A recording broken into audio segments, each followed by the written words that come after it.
Meus irmãos, vamos dar início ao nosso culto aqui na igreja. Todos são muito bem-vindos à casa do Senhor. Nós damos as boas-vindas àqueles que nos visitam, outros que chegarão daqui a pouco. E eu quero lembrar os irmãos de que no dia 28, domingo pela manhã e domingo à noite, nós estaremos comemorando o 29º aniversário da nossa igreja de organização. E desde já nós queremos convidar os irmãos a marcar aí na tua agenda, a vir, e eu creio que nós vamos ter até bolo, né? Aniversário sem bolo parece estranho, mas convide, venha à igreja. Nós teremos o reverendo Edgar como nosso convidado, e dentre muitos outros que nós estendemos o convite, nós recebemos foi não, e o pastor Edgar gentilmente, ele se dispôs a estar conosco na parte da manhã e na parte da noite. São quase 30 anos de organização, foi em dezembro de 92 que essa igreja foi organizada, e nós temos motivos para louvar, bendizer e engrandecer a Deus. Nós também queremos ler a palavra de Deus, queremos orar. Nós vamos orar inicialmente e depois nós estaremos lendo a palavra do Senhor para esse momento litúrgico, momento de adoração e louvor a Deus. Curva a tua fronte, mesmo assentado como você está. Senhor, nosso Deus e nosso Pai, nós te agradecemos por esta oportunidade, por esta noite de culto, de adoração, de ação de graças. Nós reconhecemos, Pai, que a tua misericórdia se renovou sobre as nossas vidas e nos possibilitou que estivéssemos em escola dominical, em culto, nesse momento como aqui estamos, e tudo isso foi porque o Senhor teve compaixão, nos sustentou, nos levantou e permitiu, Senhor, que estivéssemos na tua casa. Agora nós queremos, ó Pai, pedir que o Senhor aceite a nossa adoração, o nosso louvor, que a palavra bendita do Senhor traga aos nossos corações o entendimento, o consolo, e que possamos, ó Pai, ao sair daqui, voltarmos, ó Deus, com alegria aos nossos afazeres, ó Deus, e continuarmos servindo, adorando e bendizendo o Senhor. Nós rogamos, ó Pai, pelos nossos irmãos que nos visitam, também por aqueles que estão por chegar, que o Senhor apresse os passos, ó Pai, e que possamos juntos te adorar. É o que nós te pedimos em nome do Senhor Jesus Cristo, nosso Salvador. Amém. Meus irmãos, Isaías capítulo 41, versículos de número 1 ao de número 14, nós vamos fazer a leitura da palavra de Deus. Os irmãos vão acompanhar a leitura.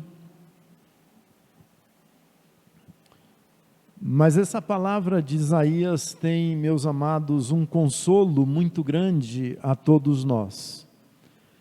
Nos diz assim o profeta: calai-vos perante mim, ó ilhas, e os povos renovem suas forças. Cheguem-se e então falem, cheguemo-nos e pleiteemos juntos.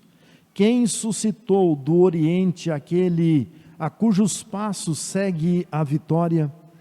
Quem faz que as nações se lhe submetam e que ele calque aos pés os reis e com a sua espada os transforme em pó e com o seu arco em palha que o vento arrebata? Persegue-o e passa adiante em segurança por uma vereda que seus pés jamais trilharam. Quem fez e executou tudo isso?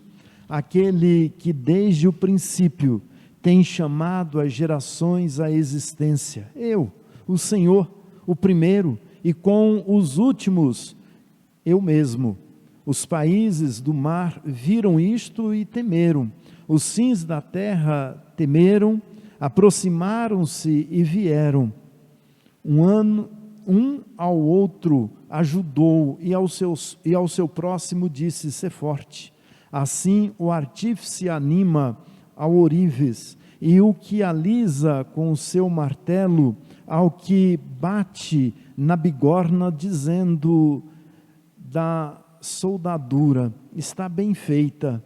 Então, com pregos fixa o ídolo para que não oscile. Mas tu, ó Israel, servo meu, tu, Jacó, a quem elegi, descendente de Abraão, meu amigo, tu a quem tomei das extremidades da terra e chamei dos seus cantos mais remotos, a quem disse: tu és meu servo, eu te escolhi e não te rejeitei. Não temas, porque eu sou contigo, não te assombres, porque eu sou o teu Deus. Eu te fortaleço, te ajudo e te sustento com a minha destra fiel. Eis que envergonhado e confundido serão todos os que estão indignados contra ti. Serão reduzidos a nada, e os que contendem contigo perecerão. Aos que pelejam contra ti, buscá-los-ás, porém não os acharás. Serão reduzidos a nada e a coisa de nenhum valor os que fazem guerra contra ti. Porque eu, o Senhor teu Deus, te tomo pela tua mão direita e te digo: não temas, que eu te ajudo. Não temas, ó vermezinho de Jacó, povinho de Israel, eu te ajudo, diz o Senhor, o teu Redentor é o Santo de Israel. Até o versículo de número 14, e eu quero destacar exatamente o 10 e o 14. Não temas, porque eu sou contigo, não te assombres, porque eu sou o teu Deus, eu te fortaleço e te ajudo e te sustento com a minha destra fiel. Não temas, ó vermezinho de Jacó, povinho de Israel, eu te ajudo, diz o Senhor, eu, o teu Redentor, é o Santo de Israel. Meus amados irmãos, que palavra consoladora é essa? Nessas palavras de Isaías, nós encontramos aí a promessa do Redentor, a promessa do nascimento do Filho de Deus. O Senhor, Ele cumpriu com aquilo que Ele prometeu e tem dado aos contemporâneos de Isaías a promessa, tem dado a nós também a esperança, porque essa promessa se cumpriu na pessoa do Senhor Jesus Cristo. E hoje nós não precisamos temer, nós não precisamos nos angustiar como os incrédulos, nós não precisamos nos afadigar achando que estamos cumprindo apenas um destino nessa existência. Deus, Ele é que conduz a nossa vida, Ele é que tem conduzido a vida de suas famílias, ainda que passemos por lutas, por dificuldades, ainda que enfrentemos às vezes até mesmo as tragédias, mas Deus não nos abandona, Deus está conosco, Ele é que nos sustenta, Ele está no controle de todas as coisas.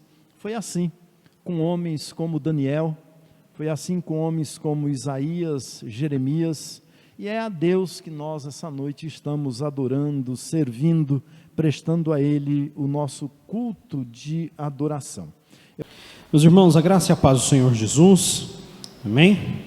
Convido os irmãos para abrirem comigo suas Bíblias, na epístola que nos escreve Tiago, capítulo de número 4, nós procederemos à leitura do verso 13 ao verso 17, eu queria pedir para um dos nossos irmãos que está de plantão, da providenciar um copo de água, por favor. Epístola de Tiago, capítulo de número 4, versículo de número 13 ao versículo de número 17. E a palavra do Senhor diz assim: atentai agora vocês que dizem, hoje ou amanhã iremos para a cidade tal, lá passaremos um ano e faremos negócios e teremos lucros. Vocês não sabem o que é o dia de amanhã. O que é a vossa vida? Vocês não passam de uma neblina que aparece por um instante e logo se dissipa. Em vez disso, devias dizer: se Deus quiser, não somente viveremos, como também faremos isto ou aquilo. Agora, entretanto, vos jactais das vossas arrogantes pretensões. Toda jactância semelhante a essa é maligna. Portanto, aquele que sabe que deve fazer o bem e não o faz, nisto está pecando. Vamos orar. Senhor, agradecemos pela Tua palavra, a revelação Sua dada a nós, e te pedimos que nessa noite apenas a Tua palavra fale aos nossos corações. É a nossa oração em Cristo Jesus. Amém. Meus irmãos, particularmente eu gosto muito de música, e eu entendo que toda boa música, mesmo que não seja composta por um artista cristão, é uma manifestação da graça comum de Deus. Então não creio que exista problema em apreciar boas músicas. E uma das músicas que mais me chama a atenção, que não é produzida por artistas cristãos, é do ano 2000, de uma banda de rock do Brasil chamada Ira. E essa música tem um título bastante curioso. Ela se chama Vida Passageira. E em uma das estrofes o artista diz o seguinte: é um planeta inteiro que respira, sinais de vida em cada esquina, tanta gente que se anima. É quando os teus amigos te surpreendem, deixando a vida de repente e não se quer acreditar. Mas essa vida é passageira. Chorar eu sei que é besteira, mas meu amigo, não dá para segurar. Para o homem do século 21, um homem antropocêntrico, cientificista, diante da transitoriedade e da incerteza da vida, o que resta é a tentativa de viver o dia de hoje, gozar todos os prazeres, fazer tudo possível para fugir da dor, dar vazão às potencialidades, fazer tudo aquilo que nos faz bem. Mas a pergunta que deve falar aos nossos corações é: será esse o chamado das Sagradas Escrituras para nós, que vivemos o hoje na expectativa de um amanhã que pode não chegar? Será que as Sagradas Escrituras nos chamam para viver o dia de hoje, aproveitando-o ao máximo, sem considerar a Deus? E é sobre isso que eu quero falar com os irmãos nessa noite. Quando nós olhamos para as Sagradas Escrituras, nós percebemos aqui algumas doutrinas eminentemente bíblicas, e para mim duas delas se destacam no que diz respeito à relação de Deus para com o homem. Para mim, duas das principais doutrinas nesse sentido são as doutrinas da soberania e da providência divina. Por soberania, nós entendemos que o Senhor, como Rei, exerce poder irrestrito sobre todas as coisas. Em sua soberania, Deus determina como Ele mesmo escolhe a forma de dirigir o mundo e Ele executa tudo aquilo que Ele determina. Quando nós pensamos na providência, nós nos referimos então à vontade ativa de Deus, preservando a existência de tudo aquilo que há no seu reino cósmico. E no contexto dos crentes para os quais Tiago escreve, esses conceitos são extremamente importantes. Se você voltar sua Bíblia comigo no capítulo 1 da Epístola de Tiago, no versículo 1, você vai perceber que Tiago está escrevendo para crentes. Ele não escreve para descrentes. No capítulo 1, versículo 1, Tiago se dirige aos seus leitores, nomeando-os de tribos que se encontram na dispersão. Isso nos permite identificar esses destinatários como cristãos judeus que estão fora da Palestina. Em toda a sua epístola, Tiago vai tratar de assuntos muito práticos. Essa talvez seja uma das epístolas mais práticas do Novo Testamento. Tiago vai falar sobre riqueza, ele vai falar sobre tentação, ele fala sobre pobreza, sobre preconceito, sobre humildade, sobre paciência, sobre fé. De maneira específica, nesse texto que nós lemos agora, Tiago trata a perspectiva equivocada de um grupo de cristãos comerciantes, que na sua vida diária ignoravam a soberania e a providência divina. Tomando então o comportamento desses crentes, Tiago denuncia velhos hábitos que foram mantidos após a conversão e que são extremamente perigosos, porque são pecado. Diante dessa breve introdução, eu quero chamar agora a sua atenção então para o tema da nossa reflexão nessa noite: novos homens, velhos hábitos. A minha proposta então é desenvolver esse tema com você a partir de duas perspectivas que evidenciam justamente dois velhos hábitos que esses crentes mantinham e que nós, crentes do século 21, devemos evitar. Assim, quando nós olhamos para o texto de Tiago, entre os versículos 13 e 15 do capítulo 4, nós podemos concluir, em primeiro lugar, que esses crentes estavam seguros demais a respeito de si. Esses crentes estavam seguros demais a respeito de si. Olha o texto. Vocês dizem, hoje ou amanhã iremos para a cidade tal, lá passaremos um ano, faremos negócios, teremos lucro. E a pergunta de Tiago, a afirmação de Tiago é: vocês não sabem o dia de amanhã, o que é a vossa vida. Entre os anos 1984 e 2020, um seriado mexicano chamado Chaves foi detentor de grande audiência na TV brasileira. Muito provavelmente você já viu um episódio desse seriado. E em um desses episódios, um personagem chamado Professor Girafales diz a seguinte frase: só me enganei uma vez na vida, foi quando eu pensei estar enganado. Só me enganei uma única vez na vida, e foi quando eu pensei estar enganado. Embora essas palavras funcionem como uma tirada cômica, elas também refletem uma das características menos louváveis do ser humano: a confiança exacerbada em si, a prepotência, a arrogância, a pretensão. E talvez seja difícil para nós admitirmos, mas todos nós somos potencialmente presunçosos em alguma medida. E nós temos uma habilidade inata de sermos presunçosos, sobretudo no que diz respeito à nossa vida, ao nosso futuro e também no que se refere às nossas capacidades.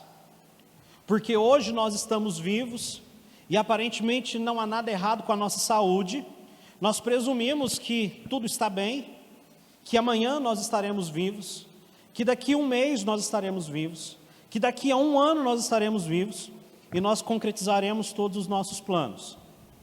Quando nós olhamos para as nossas conquistas e realizações, em muitos casos, nós acreditamos que aquilo que nós temos ou conseguimos se deve à nossa expertise, à nossa preparação, ao nosso trabalho árduo, à nossa inteligência, à nossa sabedoria.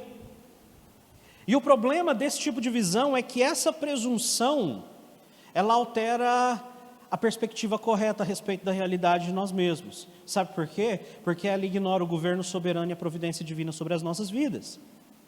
E viver dessa forma é algo perigoso, mas infelizmente é também algo muito comum, inclusive para muitos cristãos. E é justamente combatendo esse estilo de vida presunçoso, seguro de si, que Tiago escreve esse texto no qual nós estamos refletindo. E de início, no verso 13, nós vemos estabelecida uma crítica contra o falso senso de segurança e de independência que são tão comuns a nós. Entre os crentes que eram destinatários dessa epístola, como eu já disse, havia um grupo de comerciantes que talvez até considerassem tacitamente que Deus é soberano, que Deus é providente, mas que na prática diária viviam como se Deus não existisse. E Tiago estabelece uma crítica contra eles na organização das suas vidas, na organização dos seus negócios. Porque ao olhar para a sua vida prática, Tiago diz que esses homens afirmavam: olha, hoje ou amanhã nós faremos isso e aquilo e teremos tanto de lucro. E Tiago, ao olhar para essas afirmações, percebe que isso é insensatez. Porque por mais que eles tivessem planos, eles não possuíam garantia quanto ao amanhã.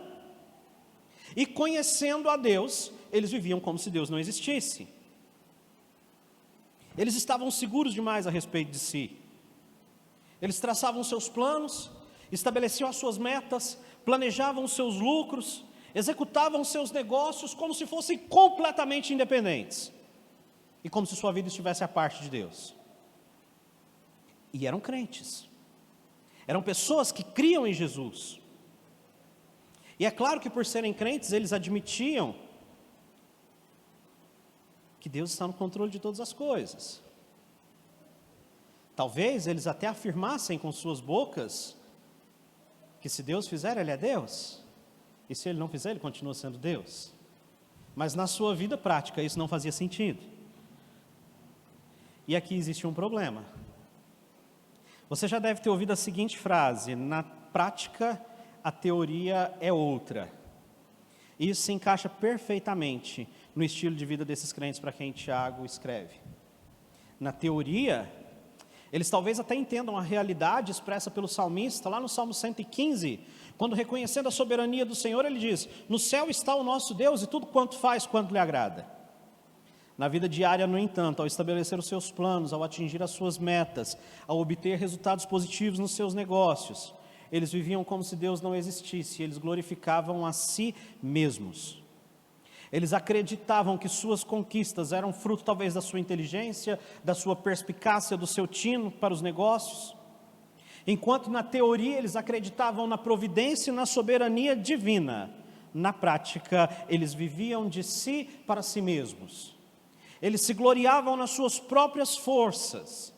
Eles se gloriavam das suas próprias conquistas, porque eles estavam seguros demais a respeito de si. E diante de tamanha insensatez, diante da insensatez do homem que vive seguro demais a respeito de si, do homem que faz os seus planos e planeja a sua vida sem considerar a vontade do Senhor, Tiago expõe no verso 14 duas questões importantíssimas. E ele diz: vocês não sabem o que é o dia de amanhã, porque o que é a vossa vida? Tiago confronta a ignorância desses homens com a realidade de que nós não temos certeza quanto ao amanhã. Nós não temos certeza quanto ao tempo de duração da nossa vida, porque o amanhã para nós é desconhecido.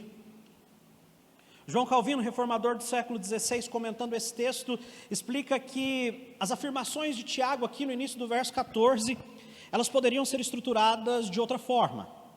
Tiago poderia muito bem fazer a seguinte pergunta para esse povo: quem vos prometeu uma vida para amanhã? Para que vocês falem que vão para esse ou aquele lugar. O que é que vocês têm se dão o agora? Quem garante que no próximo instante vocês estarão vivos? E essas questões, meus irmãos, devem ecoar na nossa consciência, no nosso coração. E devem nos fazer reconhecer que nós somos limitados e frágeis diante de Deus e diante da grandiosidade da própria vida. Essas questões levantadas por Tiago aqui, elas chamam a nossa atenção para o quão equivocada é a nossa perspectiva a respeito da condição humana. Nós somos presunçosos demais para admitir que o amanhã é incerto.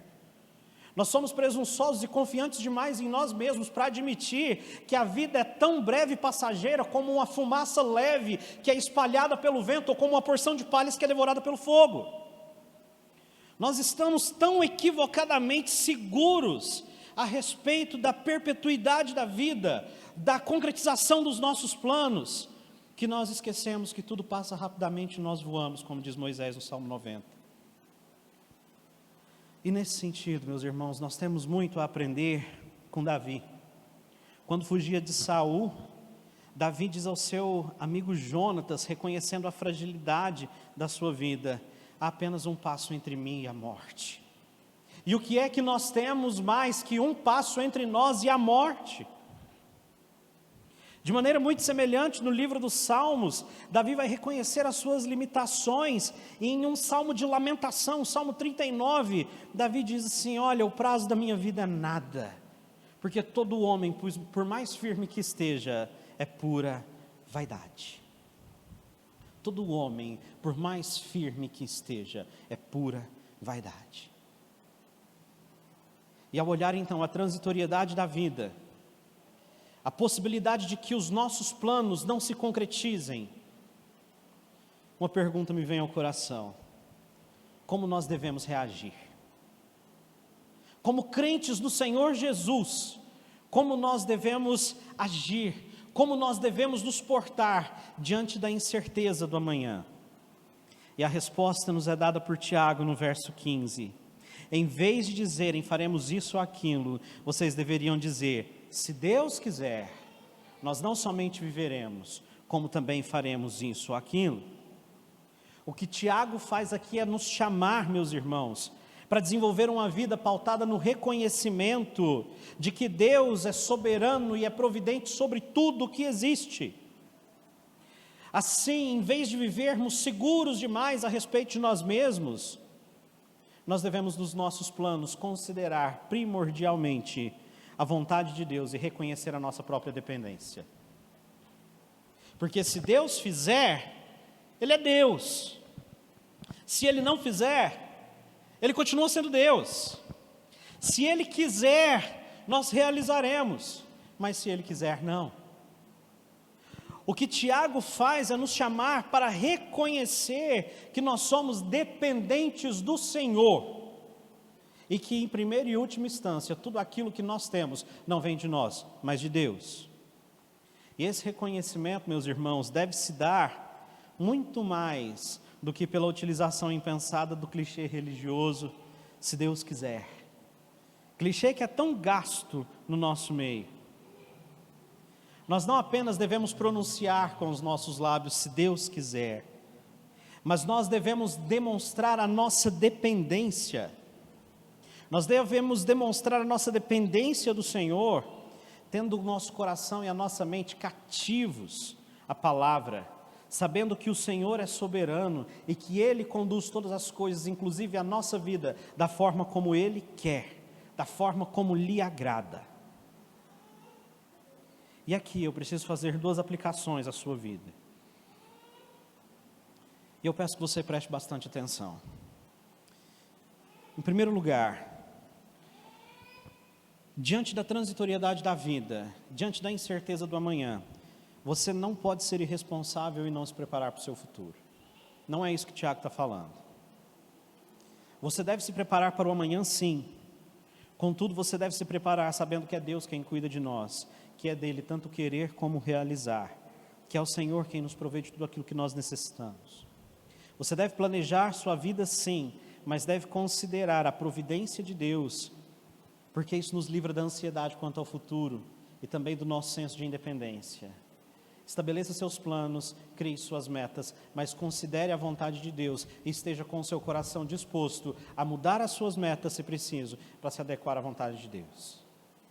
Em segundo lugar, e talvez o mais sério, e eu preciso que você grave isso no seu coração nessa noite, diante da transitoriedade da vida, da incerteza quanto ao futuro, o mundo moderno ainda cultiva o ideal estoico epicurista que nos ensina que nós devemos viver a vida intensamente, aproveitando o momento. O Senhor Jesus, no entanto, nos faz outro convite. Diante da transitoriedade da vida e da incerteza do amanhã, o Senhor Jesus diz: arrependei-vos, porque é chegado o reino de Deus. O que o Senhor Jesus está dizendo é, diante da incerteza da manhã, saibam que o tempo para a salvação é agora, porque esse é o único tempo que vocês têm. Esse é o único tempo que nós temos. Eu não sei como está o seu coração, eu não sei como você está diante do Senhor, mas diante da incerteza do amanhã, eu te convido, arrependa-se, abandone os seus pecados e entregue o controle da sua vida a Jesus Cristo. Esse é o chamado de Deus para nós, que vivemos na incerteza de um amanhã, que vivemos na esperança de um amanhã que pode não chegar. Arrependam-se, porque é chegado o reino de Deus.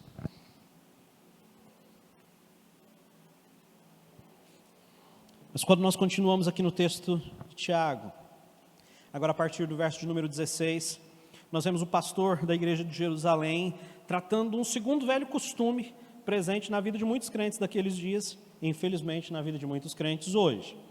Ao olhar para a ação do homem diante das conquistas, das realizações, dos ganhos da vida, Tiago pôde então concluir que esses crentes estavam arrogantes demais em suas próprias pretensões. Em primeiro lugar, eles estavam seguros demais a respeito de si, e em segundo lugar, eles estavam arrogantes demais em suas pretensões. Versículo 16: agora, entretanto, vocês jactais em suas arrogantes pretensões. Toda jactância semelhante a essa é maligna. Portanto, aquele que sabe que deve fazer o bem e não o faz, nisso está pecando. Na primeira parte do texto aqui, Tiago denuncia a presunção do homem diante da vida, da incerteza do amanhã, das realizações. Agora, quando nós olhamos para os versículos 16 e 17, nós somos informados de que a presunção geralmente não está sozinha. A presunção geralmente vem acompanhada. Ela abre espaço para outros comportamentos pecaminosos. E entre eles aqui, Tiago destaca a arrogância. E sobre a arrogância eu quero te contar uma pequena ilustração, uma história real. No ano de 1951, numa noite de muita neblina na região de Terra Nova e Labrador, que é uma província que fica a leste do Canadá, o comandante de um navio militar estrangeiro avistou uma luz em rota de colisão. Imediatamente, então, ele realizou o contato via rádio com o seguinte pedido: favor, altere o seu curso 15 graus ao norte para evitar colisão com a nossa embarcação. A resposta veio imediatamente na voz de um oficial canadense: favor, altere o seu curso 15 graus para o sul para evitar colisão. E aparentemente estava estabelecido um impasse. Aquele comandante do navio estrangeiro novamente fez contato pelo rádio, um pouco mais bravo, dizendo: por favor, altere o seu curso 15 graus para o norte para evitar colisão. E a resposta do oficial canadense foi a mesma: altere o seu curso 15 graus para o sul para evitar colisão. Aquele comandante ficou irado. E então, esbravejando no rádio, ele disse: olha, eu sou o comandante de um navio militar, nós somos um porta-avião, nós estamos acompanhados de destroyers e fragatas, e eu ordeno que você altere o seu curso 15 graus para o norte, para evitar colisão. E após alguns segundos, o oficial canadense respondeu: senhor, será impossível atender a sua solicitação. Caso o senhor não tenha percebido, nós somos um farol, estamos presos a uma rocha. Portanto, solicitamos que o senhor altere o seu curso 15 graus para o sul, a fim de evitar a colisão. Do alto do seu poder, da sua soberba, da sua arrogância, aquele comandante não havia percebido que não se tratava de uma embarcação, mas de um farol que estava ali para sinalizar a costa. A arrogância o impediu de ver uma coisa simples. A arrogância o fez subir ao máximo do seu orgulho e também cair de lá. E a arrogância nos faz agir dessa forma. A arrogância nos faz ser prepotentes, orgulhosos, altivos. Algo muito semelhante ao que Tiago observa aqui nos destinatários dessa carta. E a forma como Tiago inicia o verso 16 me chama muita atenção. Ele está usando um advérbio temporal grego que é traduzido para nós como agora. E esse advérbio ele estabelece um contraste interessante em relação àquilo que os crentes sabem a respeito de Deus e como eles vivem. Então Tiago está dizendo o seguinte: olha, agora, ou seja, no tempo presente, enquanto vocês são crentes, mesmo após serem salvos, professando o nome do Senhor, conhecendo pelo menos um pouco de Deus, vocês ainda se orgulham, mesmo que saibam que a vida é passageira, mesmo que saibam que os seus esforços podem não dar em nada, porque vocês não têm a garantia do amanhã. Agora, nesse tempo, sendo crentes, conhecendo a Deus, vocês são jactanciosos nas suas pretensões. E a palavra jactância, ela não é tão comum na língua portuguesa, né? A gente não é uma palavra que nós usamos com frequência, mas eu tenho certeza que você conhece o significado de jactância. Jactância é o mesmo que vanglória, que soberba, que orgulho, que arrogância, prepotência. E nesse ponto, então, nós percebemos aqui que Tiago está falando que alguns crentes não estavam apenas seguros de si, mas eles eram arrogantes, confiando nas suas próprias forças e ignorando completamente o governo de Deus e a providência do Senhor. Eles se orgulhavam nas suas conquistas, como se tudo aquilo que eles possuíssem viesse deles. Eles se orgulhavam como se a sua vida, se o seu prazer, as suas realizações fossem fruto exclusivo do seu trabalho. O fato é que a esses homens, meus irmãos, faltava uma consciência dobrada e dependente do Senhor. Uma consciência que reconhece, como nos ensina Salomão no Salmo 127, que se o Senhor não edificar a casa, em vão trabalhos que edificam. que se o Senhor não guardar a cidade, em vão vigia o sentinela.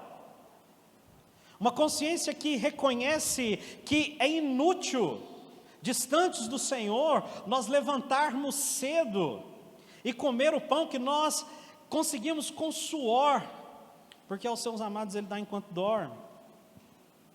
A esses homens que eram orgulhosos, faltava um coração grato, um coração compungido, um coração contrito, a semelhança do coração de Davi, que diz ao Senhor, segundo o relato de 1 Crônicas 29, Senhor, é a sua magnificência, o poder, a honra, a majestade, também são suas a riqueza, a glória, porque o Senhor domina sobre tudo, tudo vem de ti.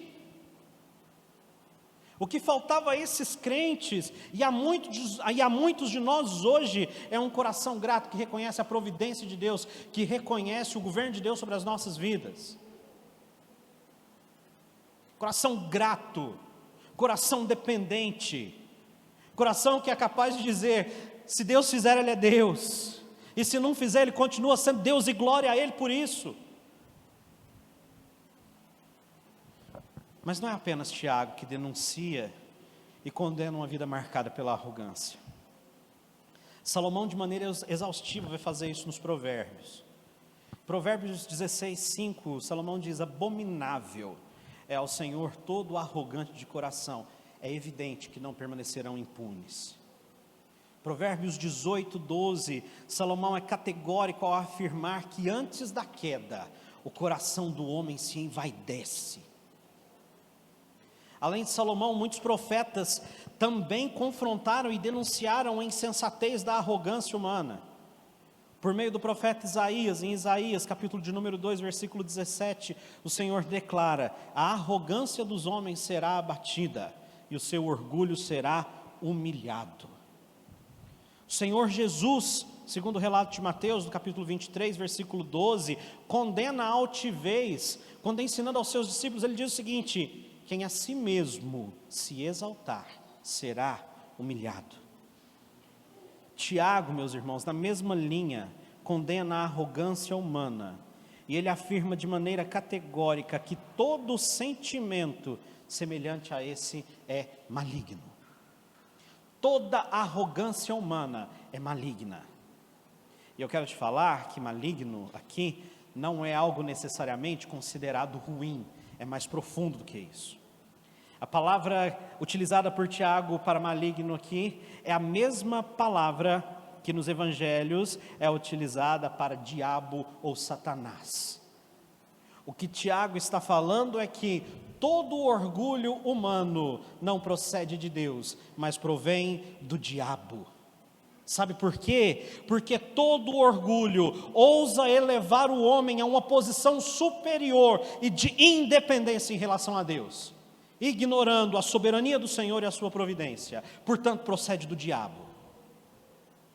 Todo orgulho é mau e procede não de Deus, mas de Satanás. E Tiago vai finalizar o seu ensino aqui de uma forma interessante. Quando nós olhamos para o versículo 17, parece que o versículo destoa do restante dos versículos, porque Tiago fala sobre fazer o bem. Agora, ele está falando exatamente a mesma coisa que ele falou nos outros versículos. Tiago, ele está usando aqui um provérbio, que talvez era muito conhecido na sua época, e ele diz que aquele que sabe que deve fazer o bem e não faz, está pecando. Gramaticalmente não resta dúvida que esse versículo está ligado aos demais, porque Tiago inicia com uma conjunção inferencial, traduzida para nós como portanto, que indica uma conclusão, uma relação com os versos anteriores. Ele diz, olha, portanto, sabendo que estar seguro de si é pecado, e sabendo que se orgulhar das suas próprias realizações é pecado, eu preciso falar para vocês que aqueles que sabem que devem fazer o bem e não faz, está pecando. Então fica claro quando nós olhamos aqui que o bem do qual Tiago fala não são necessariamente boas obras. O bem do qual Tiago fala aqui também não é aquilo que nós julgamos ser bom, mas é estritamente aquilo que Deus considera como bom. Portanto, existe uma carga moral aqui.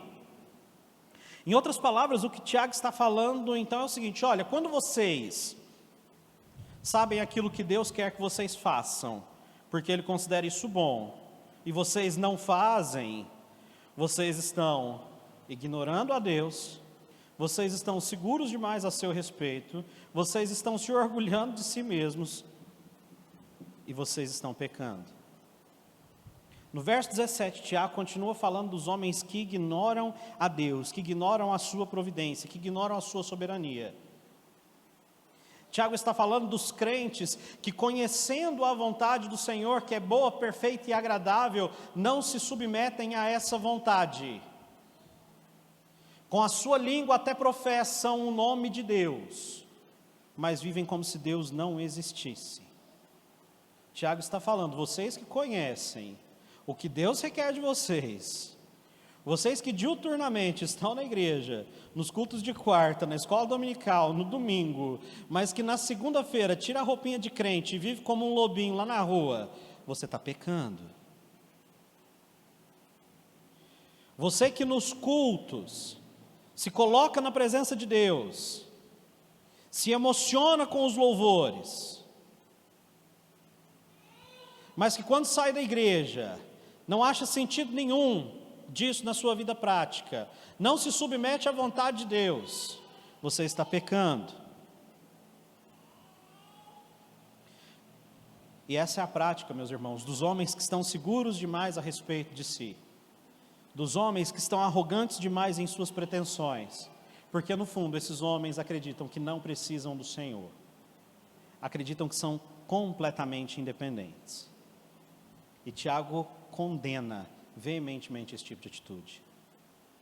E talvez você possa me perguntar, então como nós fazemos para fugir disso? E a resposta é simples. Para fugirmos desse pecado, nós devemos nos submeter ao governo do Senhor. Compreendendo o ensino de Salomão, quando escrevendo Provérbios no capítulo 16, ele diz o seguinte: o coração do homem pode fazer planos, mas a resposta certa vem dos lábios do Senhor. Planeje sua vida, trace metas, mas esteja pronto a se curvar diante da soberania do Senhor. Esteja pronto a reconhecer, como diz a canção, que se Deus fizer, Ele é Deus, se não fizer, Ele continua sendo Deus. Esteja pronto na sua vida, se a doença bater na porta da sua casa, se você for curado, reconhecer que Deus é Deus, mas se não for, glória a Deus, porque Ele continua sendo Deus. Esteja com o coração tratável e maleável diante do Senhor, para reconhecer que Ele é soberano e é providente sobre tudo que existe. Só assim nós podemos fugir do pecado da arrogância e da prepotência. Somente dessa forma nós podemos ter uma vida guiada pelo Santo Espírito na prática do bem.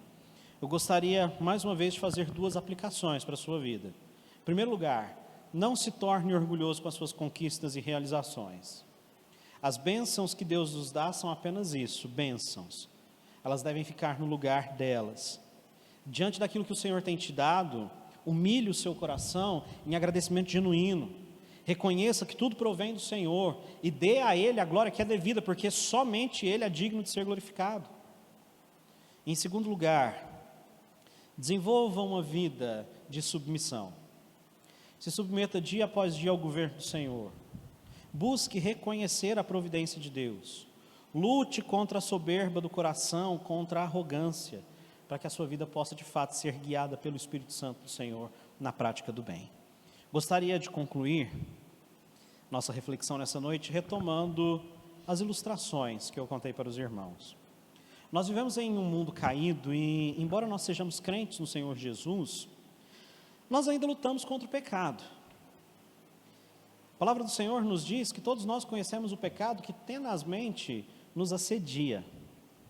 Nós temos então o grande desafio de, nesse mundo marcado pelo pecado, lutando contra a nossa pecaminosidade, de não nos tornarmos seguros demais a nosso respeito.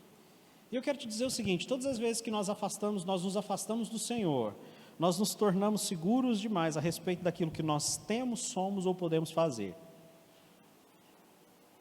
E aí, nós podemos agir como aquele professor do seriado, que acreditou que se enganou uma única vez na sua vida, quando ele achou que estava enganado.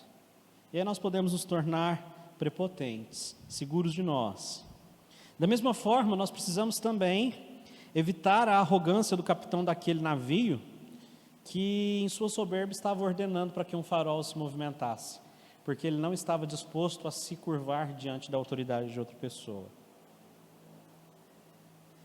Diante da incerteza, meus irmãos, da vida, diante da transitoriedade da vida, da possibilidade de que os nossos planos não se concretizem, porque nós não sabemos o que é o amanhã, não deve restar lugar para presunção, para soberba, para arrogância. Nós devemos submeter as nossas vidas ao senhorio do Senhor Jesus Cristo, entregando a Jesus o controle da nossa vida, a fim de que nós possamos ser, então, pelo agir do Santo Espírito, trabalhados, reconhecendo dia após dia a nossa dependência do Senhor. E assim vivermos de fato uma vida de dependência, na confiança de que Deus tem agido por nós e que a vontade dEle para as nossas vidas é muito melhor do que qualquer coisa que nós poderíamos planejar. Que o Senhor nos dê a condição de viver dessa forma, que o Senhor nos capacite a olhar para a sua palavra, olhar para Cristo e nos submetermos à sua vontade.